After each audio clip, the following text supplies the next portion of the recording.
Hi everyone! Welcome sa channel ko. Ako pala si Janos na Pinoy Techdad. Kung sasabihin ko sa inyo ngayon na pwede kayong magkaroon ng flagship level na chipset sa phone nyo sa halagang 15,990 pesos, maniniwala ba kayo? O sasabihin yung bullshit yung sinasabi ko?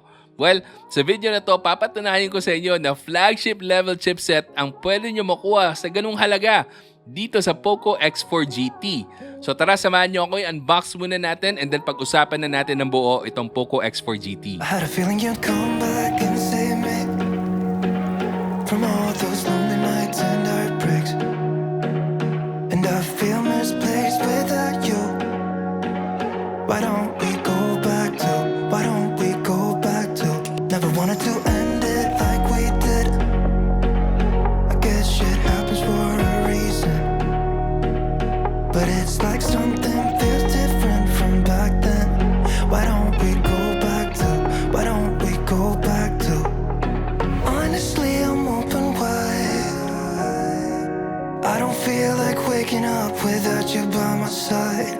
I still Kung madalas kayo manood ng mga unboxing ng Xiaomi phones, alam nyo na siguro na itong Poco X4 GT is the same as the Redmi Note 11T Pro. So doon pa lang may idea ka na meron tong napakalakas na chipset na MediaTek Dimensity 8100 na second na strongest chipset ni MediaTek dahil meron tayong MediaTek Dimensity 9000. Pero kahit na sabihing second na strongest chipset to ni MediaTek, napakalakas na chipset nito at flagship level ang performance na pwede nyo makuha dito. So bago natin ituloy yung talakayan tungkol sa performance nito, pag-usapan muna natin yung hardware ng Poco X4 GT. So sa harap, meron siyang Corning Gorilla Glass 5 6.6 inches na IPS LCD panel na merong napakatinding 144Hz na refresh rate na may punch hole sa gitna na medyo malaki-laki compared sa Poco F4. Sa likod naman, itong colorway na nasa akin merong matte finish, so hindi glossy yung back panel niya, pero makikita nyo, meron pa rin tayong mga fingerprint smudges. So, better pa rin na merong case talaga.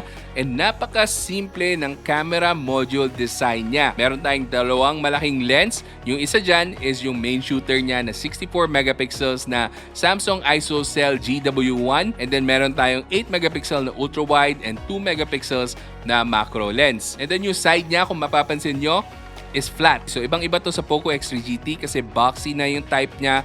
Pero may pagka-rounded pa rin yung back panel niya. So medyo mix and match siya ng 3D curve plus boxy type na phone. And katulad ng Poco X3 GT, wala pa rin tayong expandable memory card slot. Sayang talaga kasi dual nano SIM card slot lang yung meron. Pero I'm happy to tell you guys na sa taas nito, meron tayong 3.5mm headphone jack. And then meron pa rin tayong IR blaster na very useful. And yung fingerprint scanner niya, side-mounted pa rin on top of the power button na very responsive din. Overall, sa design, napaka-minimalist and napaka-basic tingnan ng phone na to, pero magugulat na lang kayo sa kaya niyang ibuga.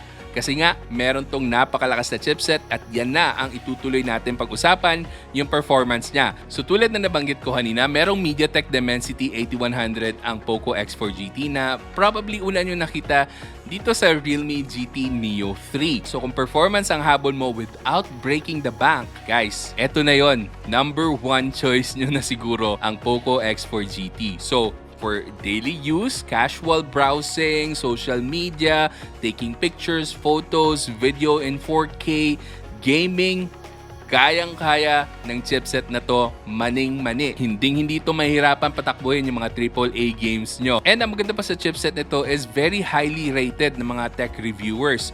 So from what I've seen, very consistent and very stable yung chipset na to. Alam ko excited kayo pag-usapan yung gaming pero maya-maya na natin pag-usapan yan. Unahin muna natin yung display dahil meron na tong 6.6 inches na IPS LCD panel, but here's the thing guys, napakaganda ng kulay ng IPS LCD na to. So much like the Poco X3 GT na medyo angat yung IPS LCD as compared to the other IPS LCD from other brands, this one, medyo na-resolve na niya yung minor issue ko from last year na yung viewing angles is very limited. Kasi pag nasa masamang angulo ka using the Poco X3 GT, medyo magda-darken na yung screen. This one, kahit na anong klaseng angulo ang gawin mo, malinaw na malinaw pa rin yung screen, walang dimming na nangyayari sa pinapanood mo or tinitingnan mong laro. So para sa iba na medyo na-bother din sa issue na yon, Well, wala na po yun dito sa Poco X4 GT. And ang maganda pa, nadagdagan pa siya ng 144Hz refresh rate. So from last year's 120Hz, 144Hz na.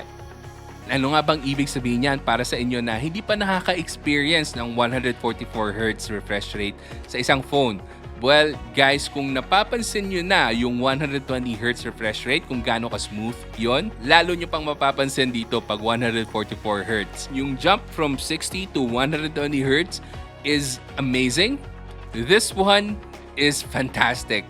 Grabe talaga. As in, mapapansin mo with the phones that I've tried na merong 144Hz, basta well-executed yung 144Hz from the Xiaomi Mi 10T Pro to the Realme Q3S, napakaganda talaga tingnan ng refresh rate na yan. So dito with the Poco X4 GT, it's well executed din. And meron pa siyang 270Hz na touch sampling rate, which is weird kasi hindi ganun kataas. But I imagine dapat nasa 480Hz sana, no?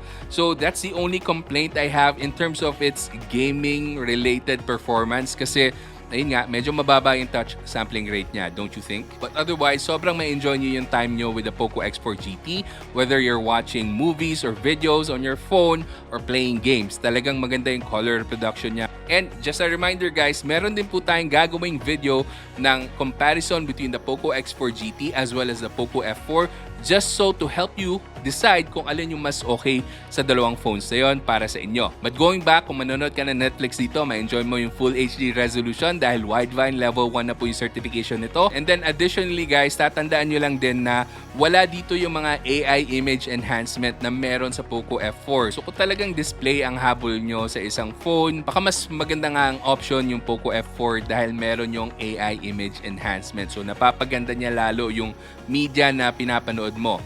Okay, so next, pag-usapan naman natin yung camera nito. Nagmumukhang meron lang siyang dalawang camera but actually meron pang pangatlo dito, yung macro lens niya, napakaliit. So I guess ito yung design this year for most of the phones na pinagmumukha nilang konti lang yung camera modules.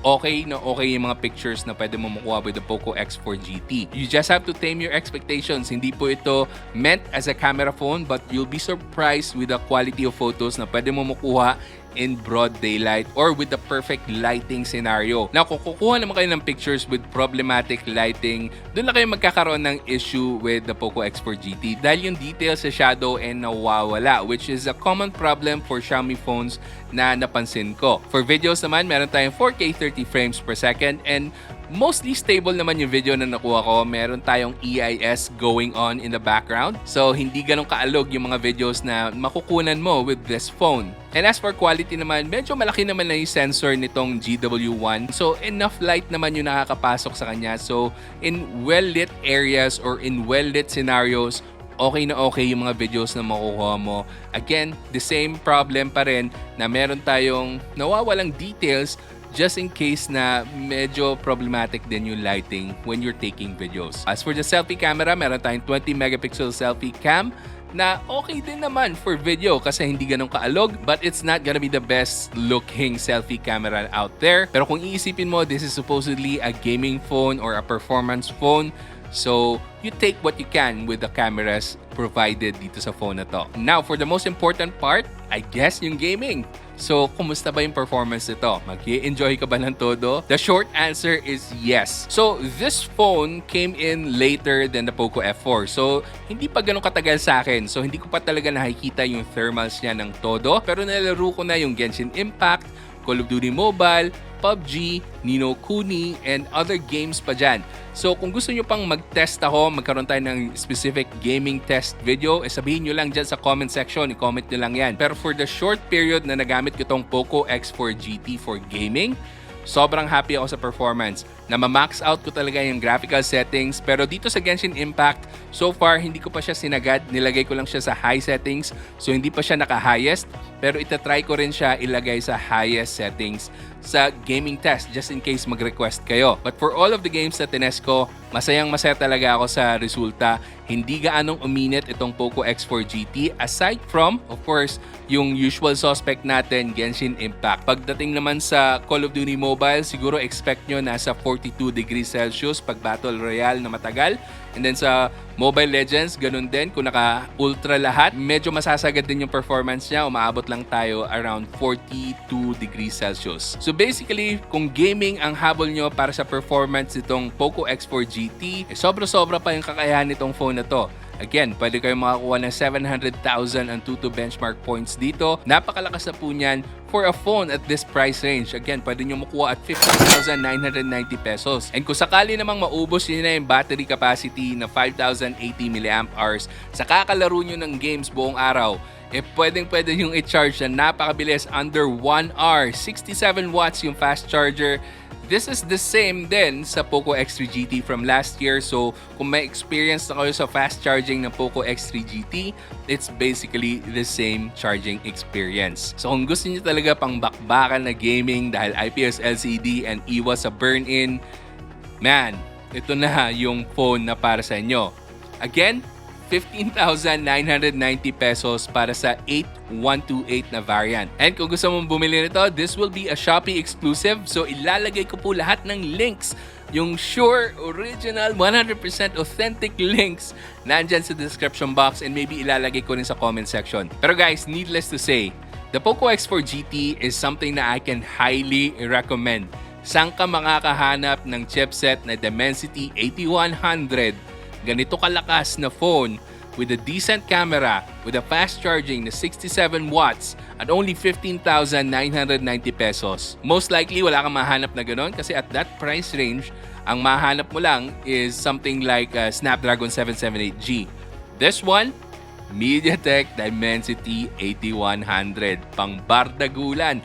Yung Dimensity 920, pwede mong makuha around 500,000 Antutu benchmark points. Yung Snapdragon 778G, nasa 500 plus thousand Antutu benchmark points lang rin. This one, 750,000 Antutu benchmark points. And usually nga, nakakaabot ng 800,000 Antutu benchmark points yung mga 8100 na chipset. So baka medyo mahina lang yung napunta sa akin. Kasi dito sa Realme GT Neo 3, umaabot ng 800,000 Antutu benchmark points. Now with all that said guys, I hope nakuha nyo yung point ko dito. Na sobrang sulit yung value na pwede nyo makuha with the Poco X4 GT. Now, inakala kong hindi na pwedeng mag-provide ng ganong katinding value si Poco this year dahil sobrang ginalingan nila last year with the Poco F3, with the Poco X3 GT. But here we are looking at the Poco X4 GT na sobrang tindi ng value na pinoprovide sa atin. So, I guess this is the best value phone of the year so far. So, bili na kayo guys. Links in the description. And kung gusto mo pang manood ng mga videos ko, meron po akong mga videos na ililink dyan na I'm sure may enjoy nyo rin. So, hanggang sa susunod, ako nga pala ulit si Janus ng Pinoy Techdad. Kita-kita ulit tayo. I wanted to